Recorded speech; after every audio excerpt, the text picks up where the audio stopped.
Behold, he comes, riding on the clouds, shining like the sun, and the trumpet calls. Hi everyone, and welcome to the Ted and Shelia Report.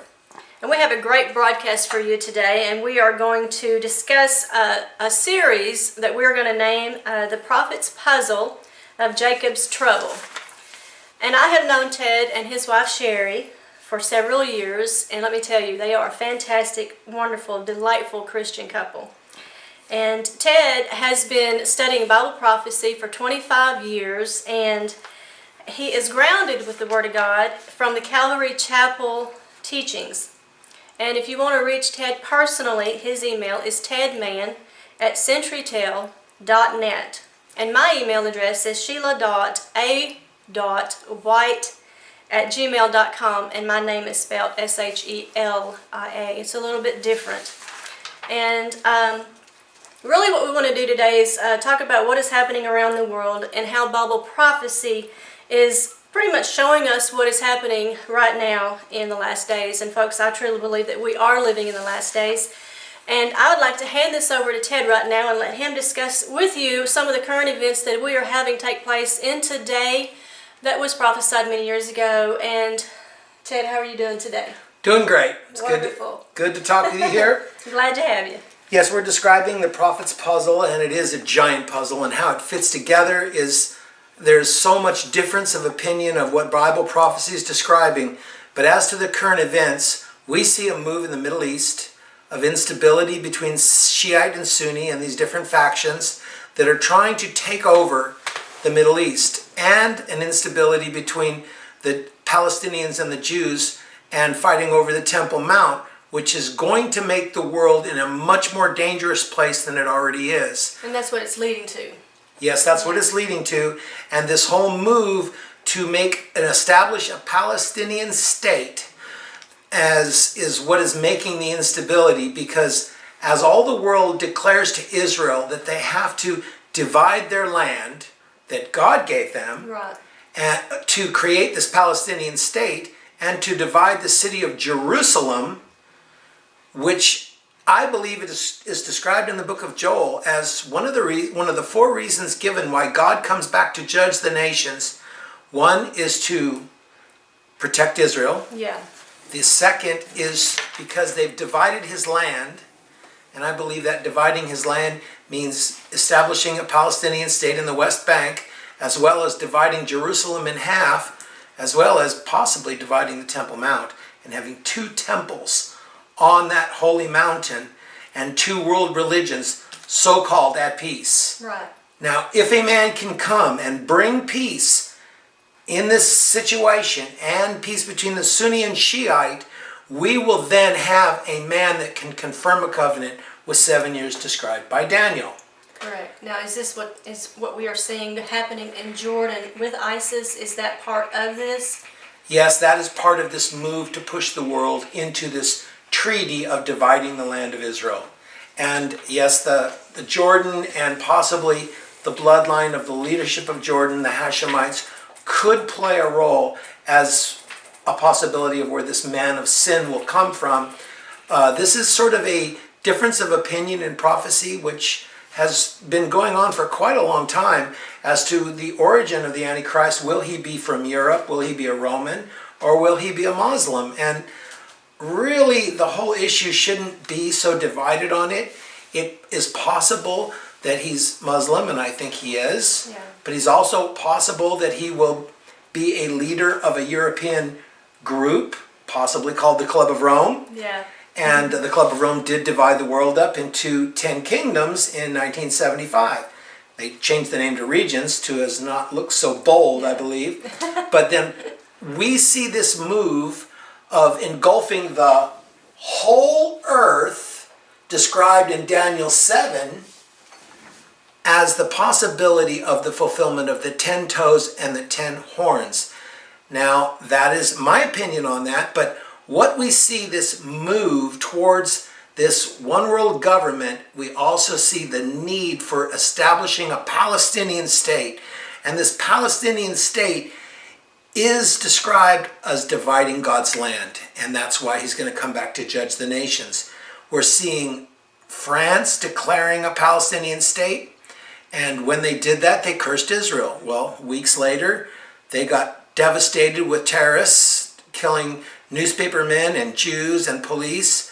When you curse Israel, when you declare a Palestinian state, it's like pouring fire on your head. Yeah. Nations that do this are asking for God to judge them. And that's why I'm praying for Israel and praying that our leadership will not do the same thing and follow suit.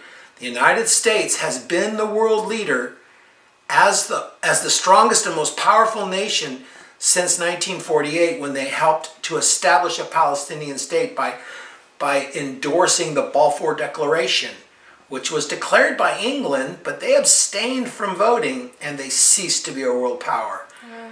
And as we see Islam taking over most of Europe and England with the no-go zones and places where Sharia law are already ruling in these nations, they don't realize the trouble they're bringing upon themselves. Now, we're not casting bad light on Islam as a whole or the Muslim faith, but the radical Islamics that are following Sharia law, they have one goal, and that is to take the whole world into the house of war, so that when Sharia law rules, they will have peace.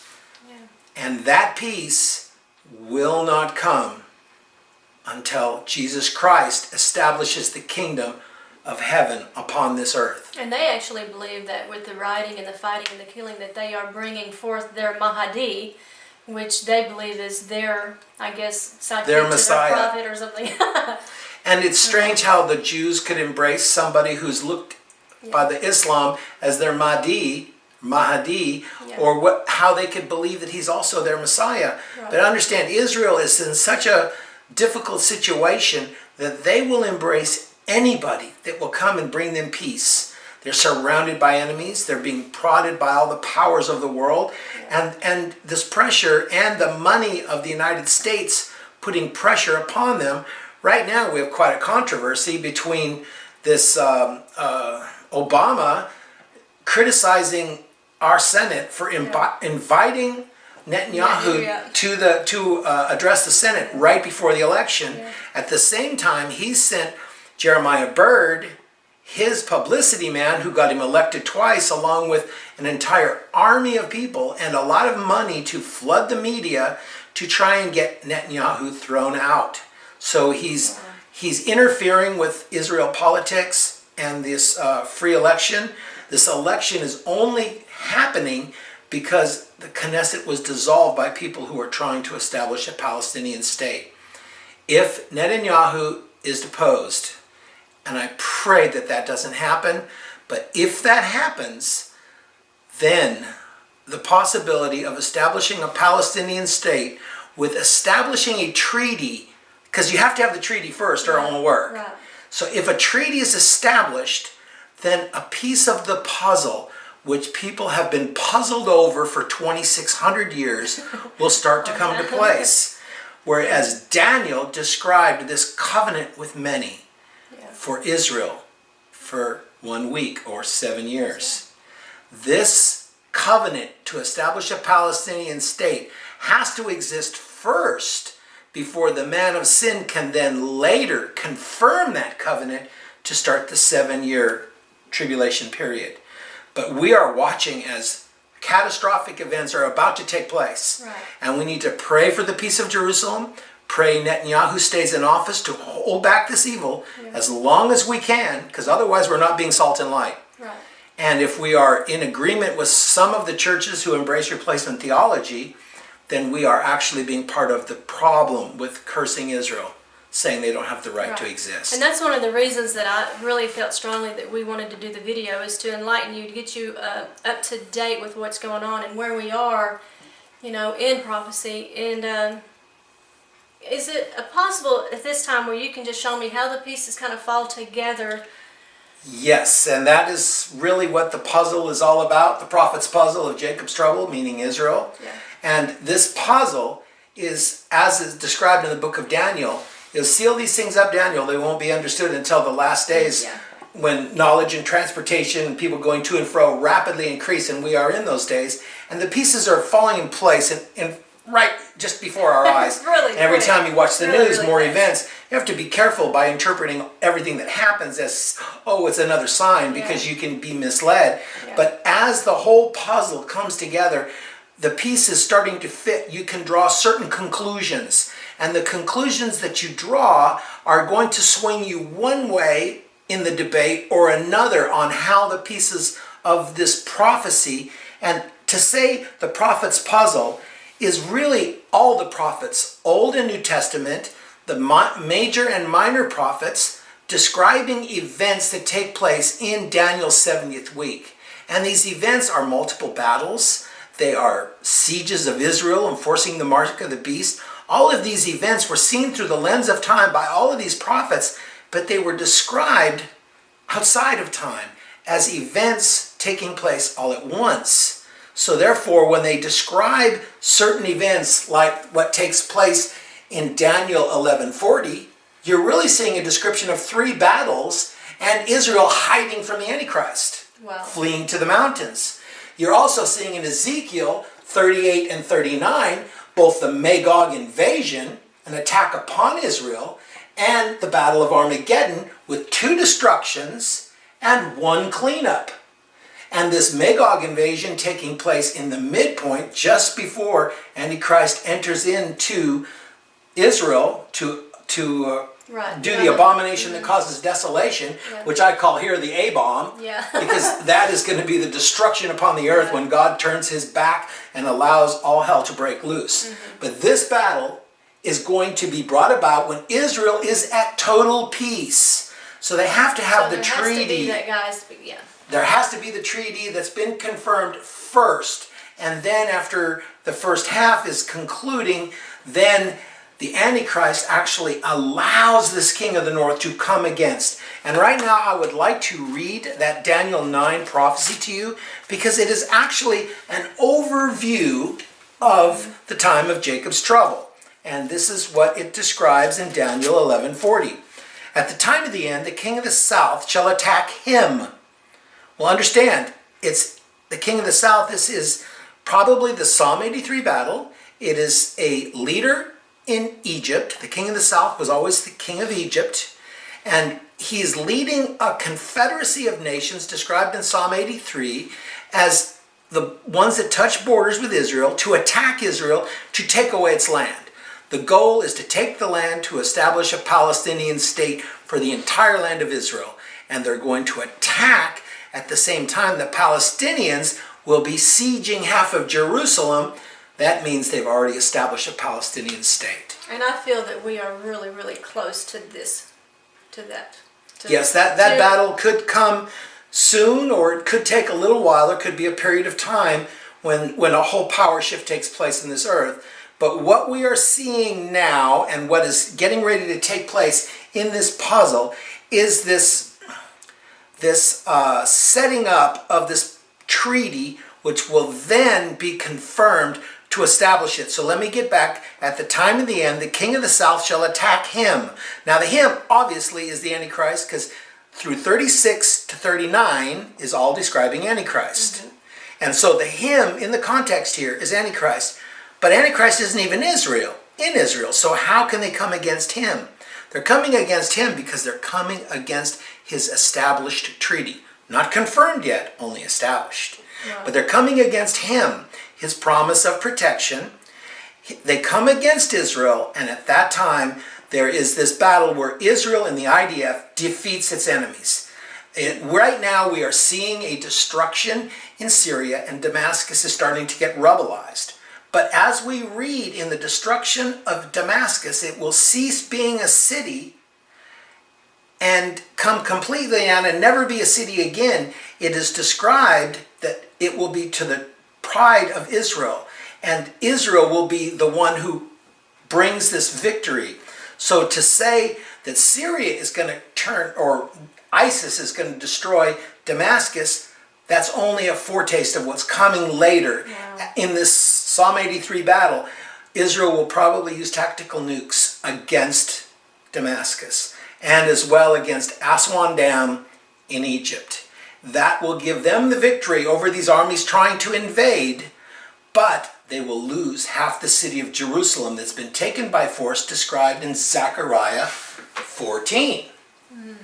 And I will read that to you in a moment, but right now I'm going to stay on track with Daniel 11:40, an overview of the 7-year tribulation.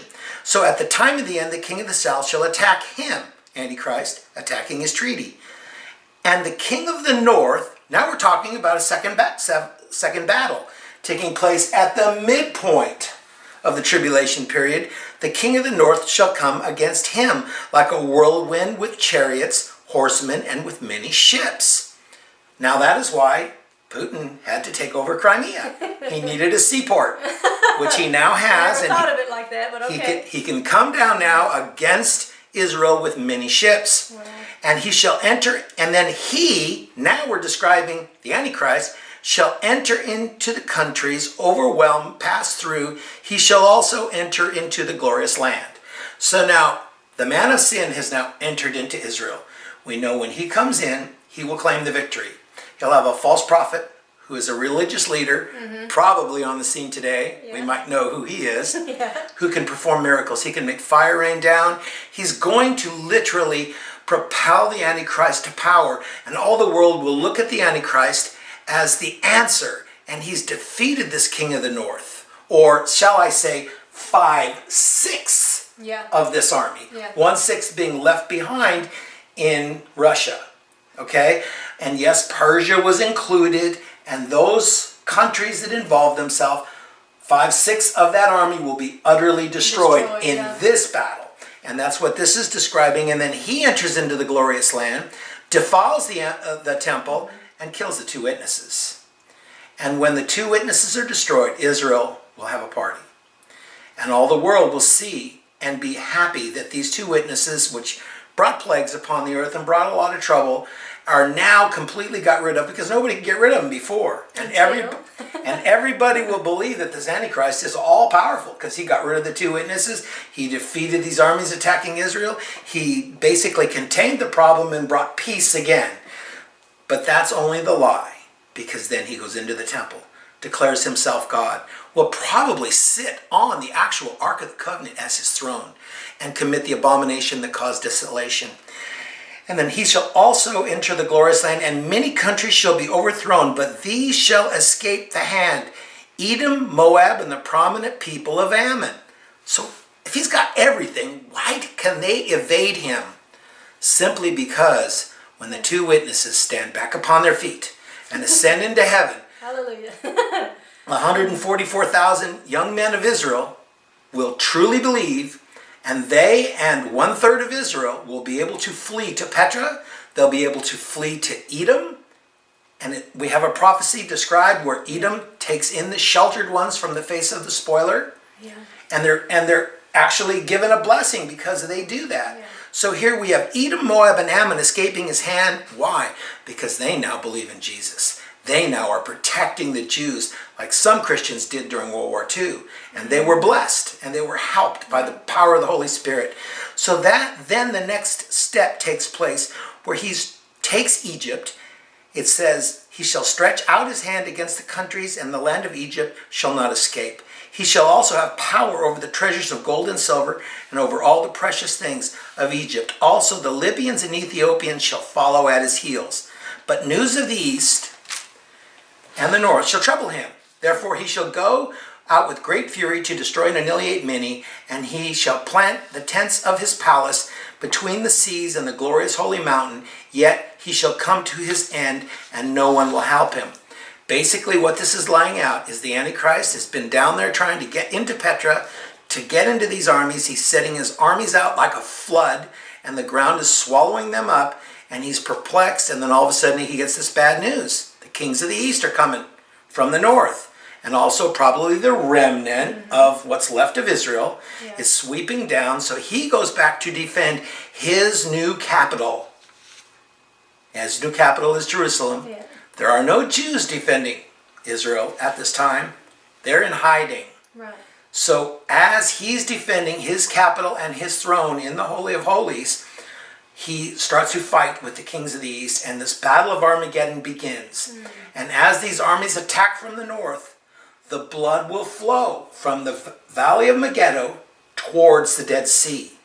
And the armies attracting the Jews in Petra, the blood will flow from Petra to the Dead Sea, a river of blood 200 miles. So we're seeing the picture of how these pieces fit together, and then he comes to his end as Jesus Christ comes back riding a horse and us with him. We will come down, he will, with the brightness of his coming and the word of his mouth, the sword of his mouth being the Old and New Testament put together. One edge cuts, the other edge heals. He will defeat them. He will take out Babylon, and it will come down in 1 hour.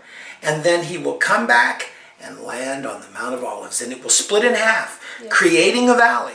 And that valley will also be at an intersection of the brook Kidron, which will then split into a Y. And this valley made, and they will flee through my mountain valley, Zechariah 14. They'll flee and enter into the millennium as he stands there with his rod of iron and separates the goats and the sheep. And the nations that would not come in and attack or would not take the mark of the beast, they get to enter into this millennial kingdom.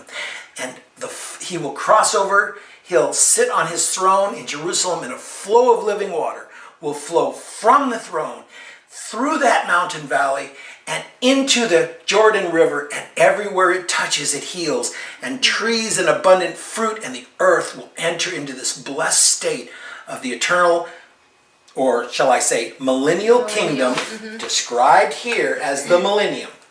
Now what we have is a puzzle of time on how this period of time will come up to this 7-year period, and then Jesus Christ will establish the throne. Wow. And that throne will last forever, first for 1,000 years, and then the eternal state. There are, can I put in here? Yeah. There are many more events described that need to be broken down, and pieces of the puzzle and how they fit. Yes. And all of this will shed light on how to look at prophecy as one big puzzle that doesn't argue with itself. And the timing of these events is one of the things that are debated. But understand, when you look at the whole puzzle, all of a sudden it will fit perfectly. The lens of time, through a trifocal kind of view, multiple battles, is why we look at Zechariah 13 and Zechariah 14. We look at them as one event, but actually they're describing multiple events, and that's why all the confusion. Is it in each case, is that the scenario where it's been taught that it's all one big battle, and in effect it's actually three? Bible scholars call this the Battle of Armageddon. Some Bible scholars call this the Battle of Armageddon. Some call it the Magog invasion. Very few call it both. Really? But they put this Magog invasion pre-trib. And the cleanup, the weapons for fuel, are described during the tribulation period, or half before the tribulation, half during, and then the Jews hide. So they put this battle way over here before the tribulation period. That's a problem, because they have to be the peaceful land. It has to be already after the treaty. So this is a mid-trib, and that's why that problem with one cleanup. And it's described in Isaiah 9, a very interesting little piece of the puzzle. Where Isaiah, go ahead and tell us. Go ahead. Okay. Isaiah 9 describes, and I'll read it to you because it's really sandwiched into a very interesting prophecy about Jesus Christ. And Jesus Christ is described as coming in his first coming. And it says, "In the Galilee of the Gentiles, the people who walked in darkness have seen a great light. Those who dwell in the land of the shadow of death, upon them a light has shined. For multitudes," this is now Christ's first coming, and he did his miracles in the Galilees, okay? Now you're going to see time jump. "You have multiplied the nations and increased its joy. They rejoice before you, according to the joy of the harvest." Time is transferring. "As men rejoice when they divide the spoil." When an army comes in to attack you and they're wiped out, you get to pillage those who try to pillage you. "For you have broken the yoke of his burden and the staff of his shoulder, the rod of his oppressor, as in the day of Midian. For every warrior's sandal from the noisy battle and garments rolled in blood will be used for burning and fuel for fire." Now, then it describes, for unto us a child is born, unto us a son is given, and the government will be upon his shoulders. That's the millennium. This prophecy in between is describing the cleanup after the Battle of Armageddon, just like Ezekiel 38:39 describes the cleanup after the Magog invasion, which also completes or indicates the destruction of Armageddon. As you're reading 38, it's a worldwide devastation. Yeah. As you're reading 39, it's just a devastation on the mountains of Israel. Okay. So actually what you've got is this bifocal look at multiple battles, but they're being described as one event. Yeah. Why you have so much confusion. This cleanup will contain, this in Isaiah 9, will contain this cleanup that is described in Ezekiel 39. And actually the people of the Jews get they get a good reputation. They become renowned for this great job of cleanup. It's going to be a mess. Yeah. And it's not going to be And it's gonna, nuclear weapons that are turned into fuel rods and burned in reactors. They're pushing all the rubble into piles. That's how you clean up the land. You light it on fire and all the metals goes to the foundries to be hammered into farm implements for the millennium. That is the cleanup. Yeah. I'm sorry, it's not nuclear weapons turned into electricity. Yeah. It says not one branch or one tree will be cut, but they will burn the weapons for fuel for 7 years. That's why some people put this battle pre-trib, cleanup during the 7 years. That's a misnomer. It really is a mid-trib battle, and all the cleanup takes place after the battles are done. Okay. Well, is there anything else you'd like to share before we go into the next video to just, I guess, expound on the series that we're talking about? Well, I could give you a little information from Zechariah 14, Okay. which is another one of my favorites. And actually, I have some more information to give you if we have time. Okay. Okay, here's Zechariah 14. And this is looked at as the final battle of Armageddon as well, but it's not. Because where are the Jews during the tribulation period? Second half. We know they are hiding in Edom and Moab. Right. Okay? Behold, the day of the Lord is coming, and your spoil will be divided in your midst. Okay, that's an army coming in, and it's dividing the spoils of war. For I will gather all nations to battle against Jerusalem. That is an overview statement of what's going to transpire during the time of Jacob's trouble. This is an overview. This is a lens of time looking at all the events during the 7-year tribulation. Is this an extension of what you were reading in Daniel 11:40, Yes. bringing it back It's together? just another look at Okay. the same thing by Okay. a different prophet, and what he's describing is multiple events. And it says, the city shall be taken, the houses rifled, and the women ravished. Half the city shall go into captivity, but the remnant of the people shall not be cut off from the city. Well, obviously, this can't be the Battle of Armageddon because there's no Jews in Israel. Oh my gosh, I hadn't have thought of that. Yeah, you see, the remnant of the people has to be the nation of Israel. It can't be Right, anybody else. right.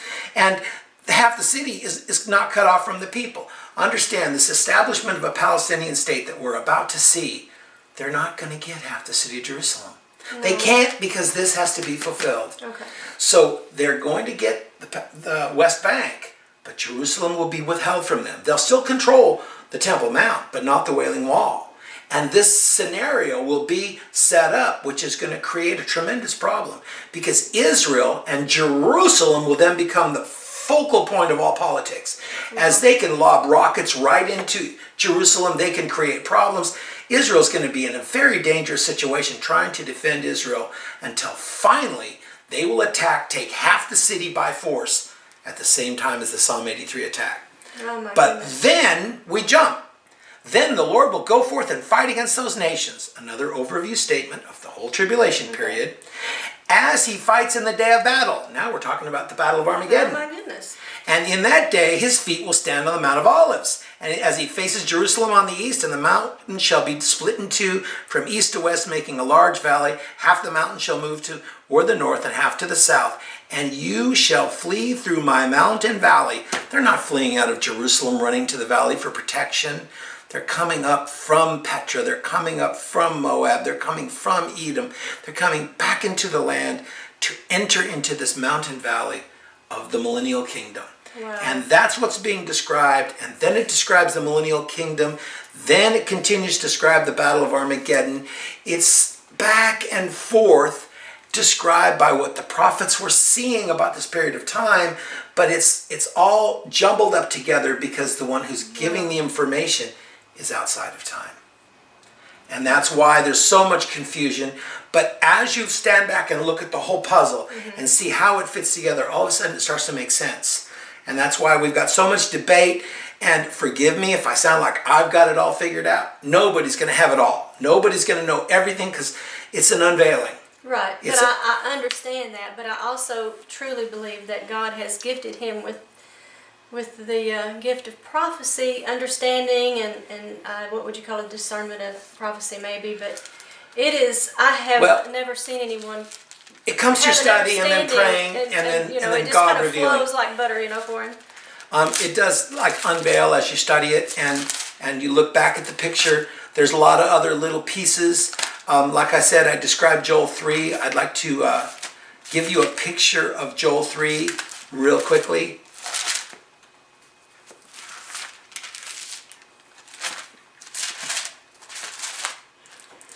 And this is interesting because Joel 3, like I said, describes this whole period of time. And it will come to pass afterward that I'll pour out my spirit on all flesh, and your sons and daughters shall prophesy. Your old men will dream dreams. Your young men will see visions. And also on my men servants and maid servants I'll pour out my spirit in those days. Now we know that there is an increase of miracles and dreams. And people are having dreams and visions all the time.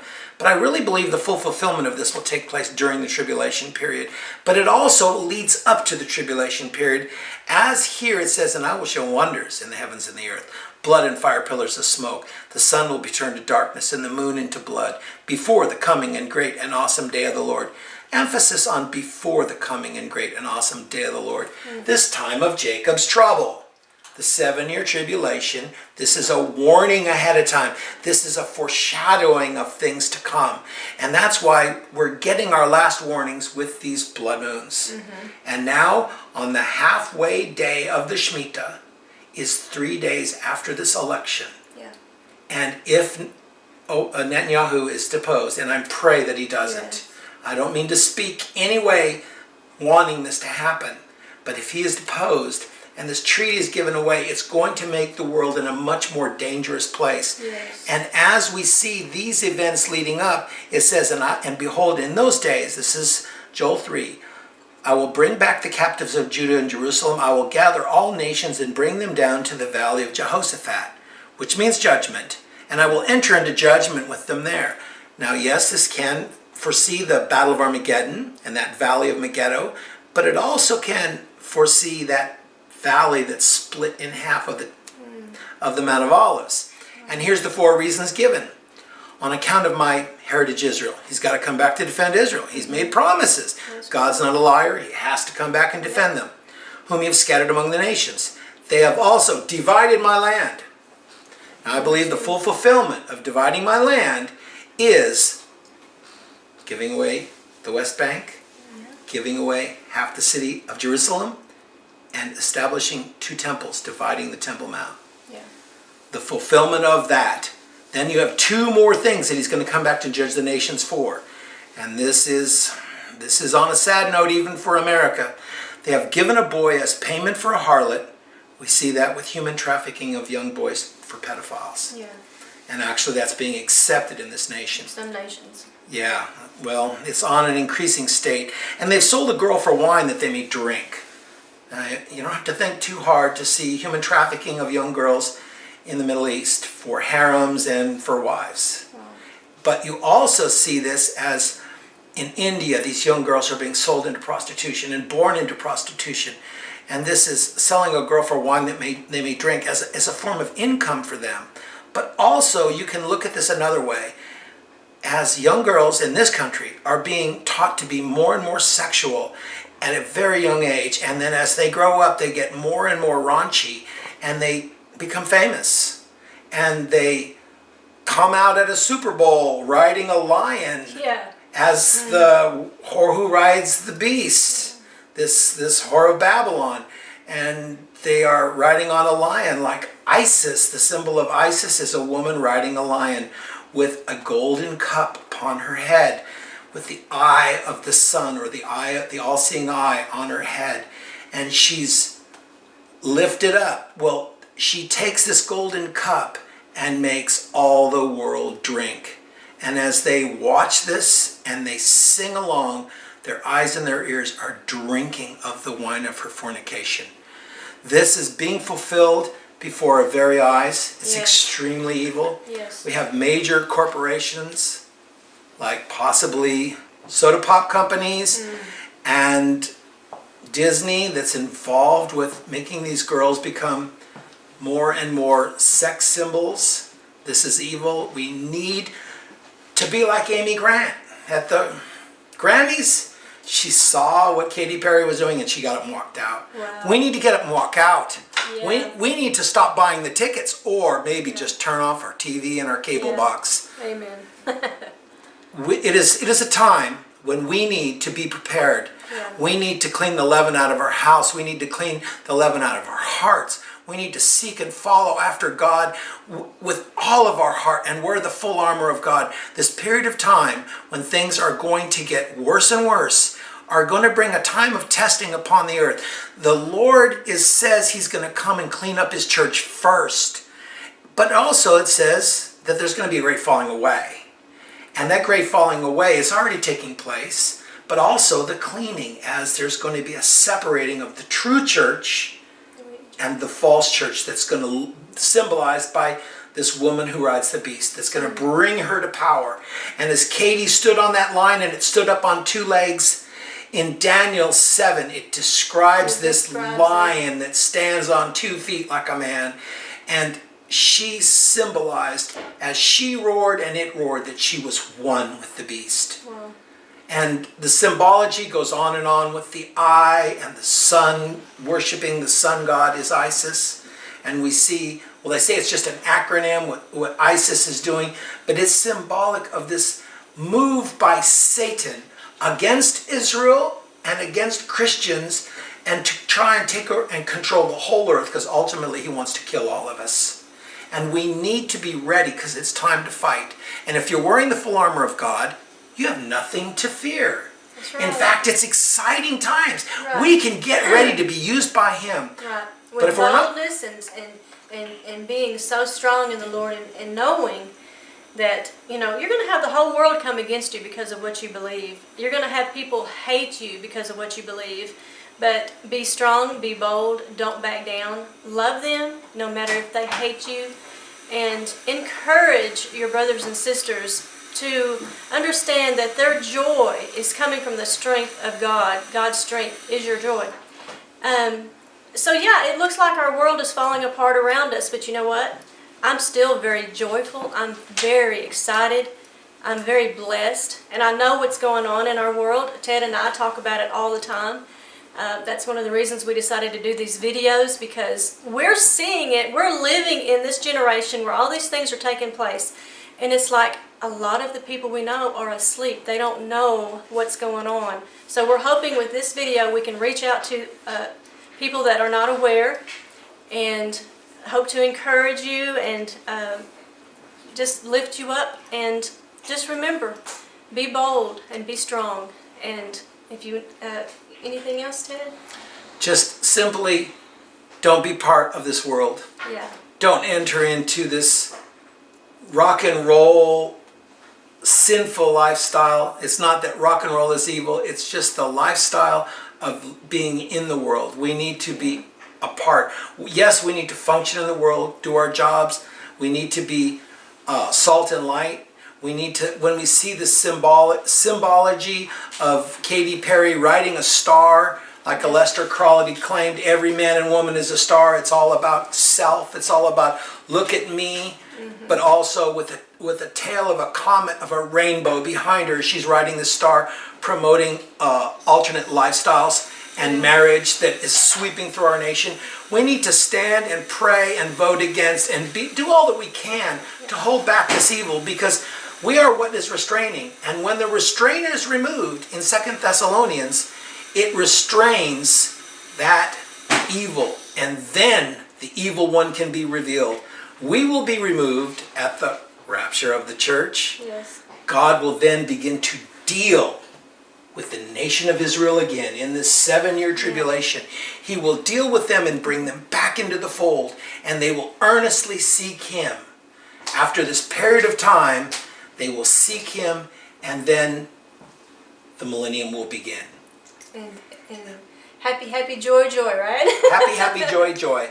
Now, as to the millennial week and how it fits, and Daniel's 70 weeks, all of that can be explained next time. Okay. Well, ladies and gentlemen, once again, we'd like to thank you for watching, and if you want to contact us, you have our emails, and we will talk to you next week. God bless.